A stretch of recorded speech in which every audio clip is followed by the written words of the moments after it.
मैं एक चीज़ सबको बताऊंगा, ये कॉकरोच अगर इकट्ठा हो गया तो ये हर चीज़ को उलट सकता है।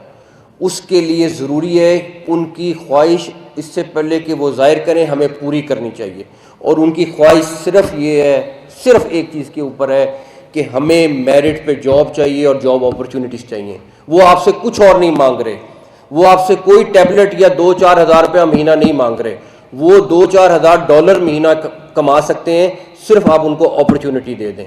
और उसको अपॉर्चुनिटी देने के लिए मैं फिर कहूँगा हमें अपनी चीज़ें ठीक करनी है।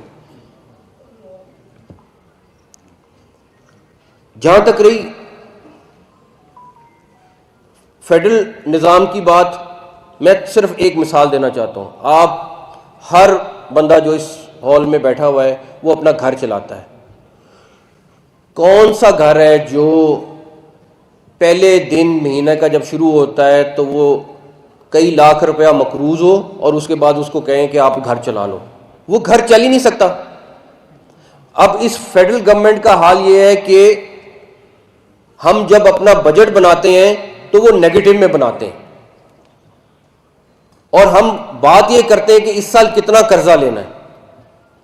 अच्छा, ये आप जितने लोग बैठे हैं उनको भी पता है, जो सारी पॉलिटिकल पार्टीज हैं उनको भी पता है, जो गवर्नमेंट में उनको भी पता है, हम सबको पता है।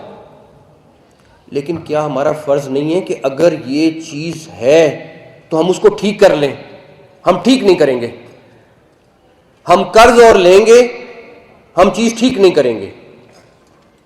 वो किसने ठीक करनी है? हमने, लेकिन हम नहीं कर रहे।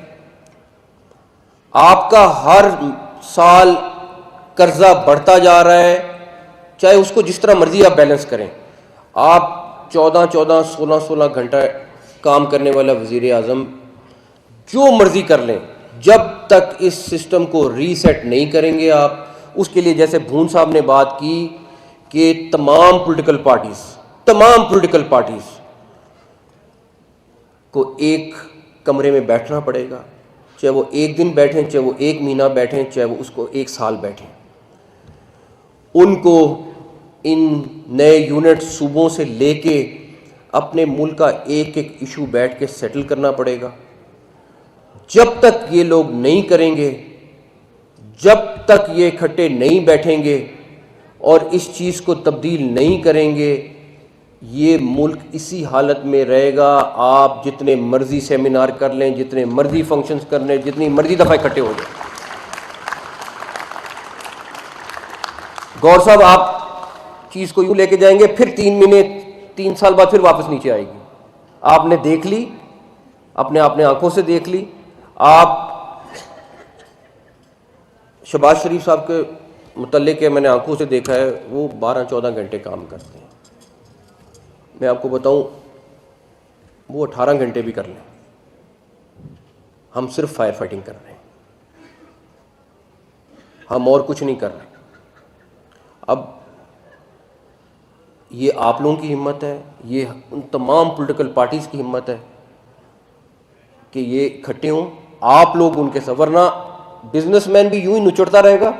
मेरी बात लिख लें, आप 14 ट्रिलियन क्या 28 ट्रिलियन भी देंगे तो आप यूं ही नुचड़ेंगे। जब तक, क्या यहाँ पे कितने लोग हैं, जितने चैम्बर वाले हैं, कितने लोग हैं जो सियासतदान हैं? आप सियासत में आना अपने आप को गाली समझते हैं? आप में से कोई क्यों नहीं आता सियासत में?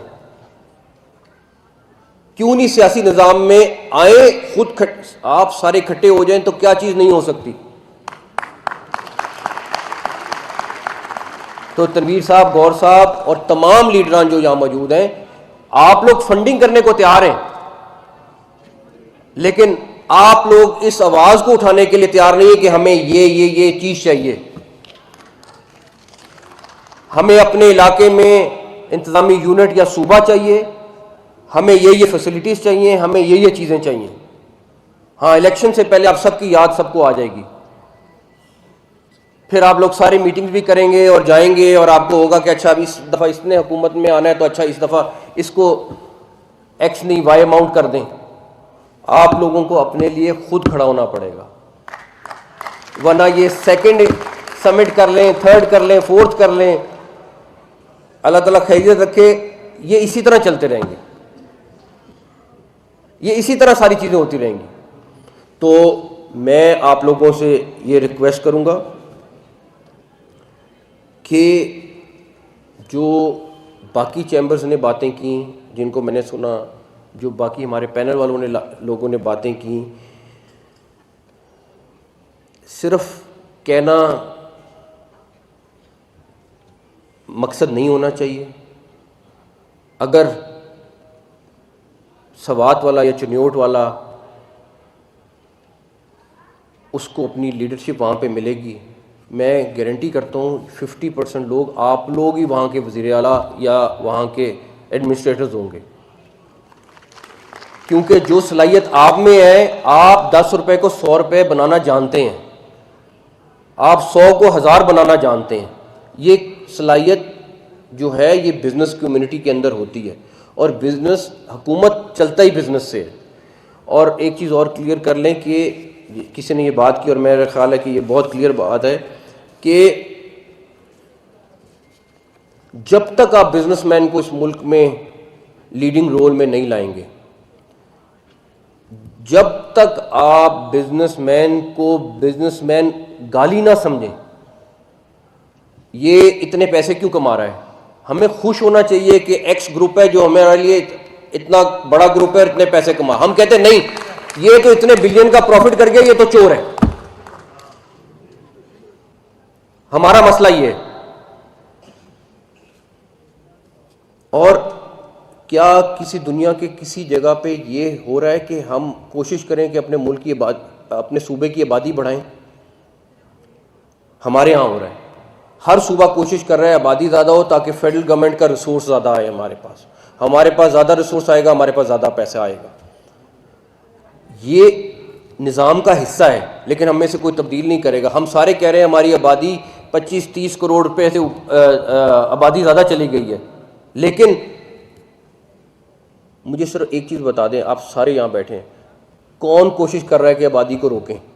सब कहते हैं ये टाइम बॉम्ब है, लेकिन कोई रोकने की कोशिश नहीं कर रहा, बिकॉज क्योंकि रिसोर्सेज आने। मेरे ख्याल में किसी भावलपुर चैम्बर की प्रेसिडेंट थी या किसी ने कहा कि लोग अपने सूबे के लिए कर रहे हैं, अपने मुल्क के लिए कुछ नहीं कर रहे। हमें ये जो पावर है, ये जो हमें फाइनेंशियल मॉडल है, ये हमें निचले लेवल पे लेके जाना पड़ेगा, चाहे कोई भी लेवल हो। ये पॉलिटिशियंस डिसाइड करें, पॉलिटिकल पार्टीज डिसाइड करें, मिल के डिसाइड करें, यूनानिमसली डिसाइड करें, लेकिन ये आपको नीचे लेके जाना पड़ेगा मॉडल, अदरवाइज इसका हल हमारे पास नहीं है। हम क्यों उस दिन का इंतज़ार कर रहे हैं जिस दिन हम पब्लिक प्रेशर में आके ये करें? हम क्यों नहीं इस चीज़ को भाप रहे कि ये हमारी एक पब्लिक की रिक्वायरमेंट है जिसको पूरा करना ज़रूरी है।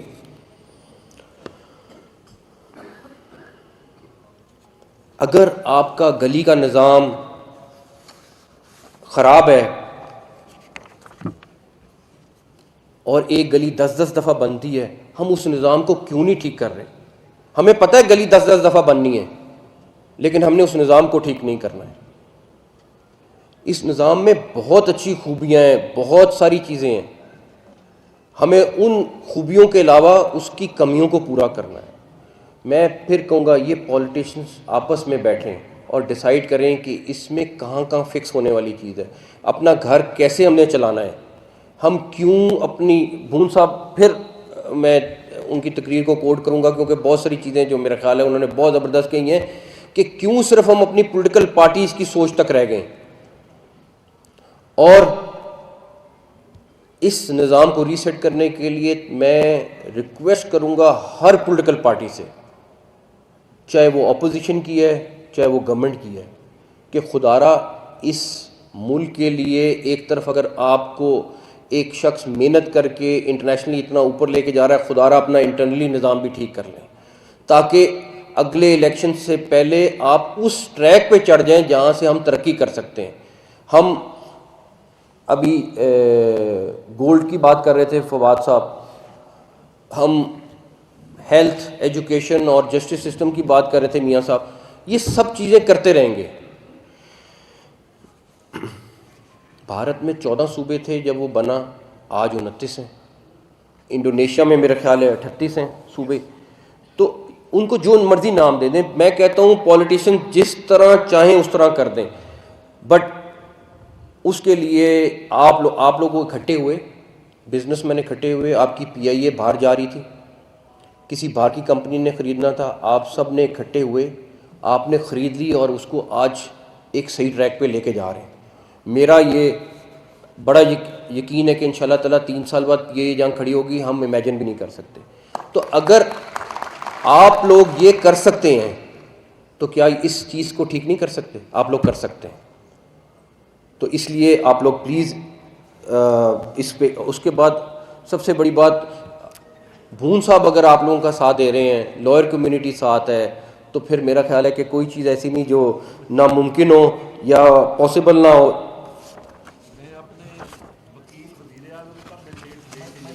बस तो मेरी रिक्वेस्ट है कि हमें इस पार्लियामेंट में इसको बहस पे लाना चाहिए, हमें यूनिवर्सिटीज़ और कॉलेजेस में इसको बहस पे लाना चाहिए। हमें मीडिया और दानिश्वरों से रिक्वेस्ट है कि इसको बहस में लाना चाहिए। सोहेल बड़ाइच साहब भी यहाँ पे बैठे हुए, मैं उनसे भी रिक्वेस्ट करूँगा कि वो इसको और बाकी जो इनके दोस्त हैं वो डिस्कस करें कि इसके प्रोज एंड कॉन्स क्या हैं। अगर पब्लिक चाहती है, सबसे बड़ी बात है आप पाकिस्तान के अवाम की राय लें। अगर वो कहते हैं कि ये उनको अपने करीब पावर सेंटर चाहिए तो कर दें, अगर वो कहते हैं नहीं तो ना करें, क्योंकि यूथ इसके ऊपर बहुत टची है और उनकी ख्वाहिशात का इजहार करना, सुनना हमारा सबका बहुत फ़र्ज़ है कि वो क्या चाह रहे हैं।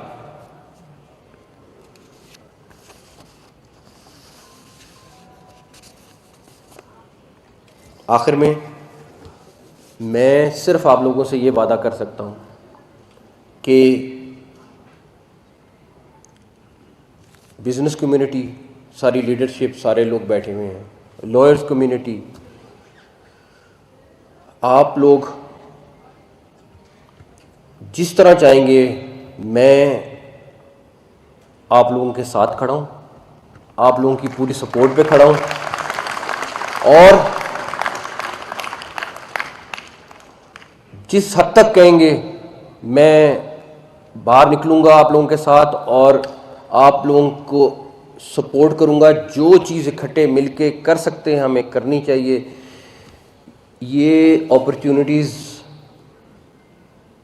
हर वक्त नहीं मिलती। ये अल्लाह ताला की ब्लेसिंग इस मुल्क पर आई हुई है। अल्लाह ताला ने आपके इस मुल्क को बहुत इज़्ज़त से नवाजा है। मेरी सिर्फ आपसे रिक्वेस्ट है और तमाम पॉलिटिकल पार्टीज़ के साथ रिक्वेस्ट है कि खुदारा अपने इख्तलाफात को भुला के इस मुल्क के लिए एक जगह इकट्ठे होके ये चीज़ें, जो बेसिक निज़ाम की चीज़ें, उनको ठीक करते हैं। हर बंदा अपने घर को 20 साल 25 साल बाद ठीक कराता है, उसमें कहीं ना कहीं कोई चीज़ हो जाती है तो आपको एक दफ़ा उसको रेनोवेट करना पड़ता है। आप 40 साल पुराना घर में नहीं रह सकते। तो अल्लाह ताला ने आपको एक ब्लेसिंग दी है, एक बंदा आपके लिए इतनी बड़ी बड़ी अपॉर्चुनिटीज़ लेके आ रहा है, उस ला के इस प्लेट में रख दिए। और सबसे बड़ा क्रेडिट उस शख्स को जाता है कि वो कोई रेड लाइन है जो क्रॉस नहीं करना चाहता। वो कहता है कि नहीं, इसी सिस्टम में हो और ठीक हो।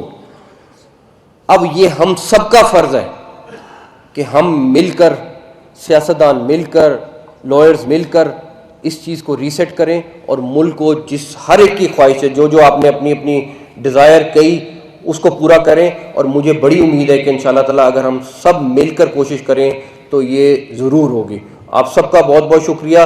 KPK और बलूचिस्तान के जो चैम्बर्स आए हैं उनके साथ अलहदा मीटिंग करके जो उन्होंने सजेशन दिए हैं कि वो अमन व मान के लिए चीज़ें कर सकते हैं, मैं उनके साथ बैठने को तैयार हूँ और जो भी वो सजेशन देंगे इंशाअल्लाह ताला उसको बैठ के करेंगे। थैंक यू, बहुत शुक्रिया।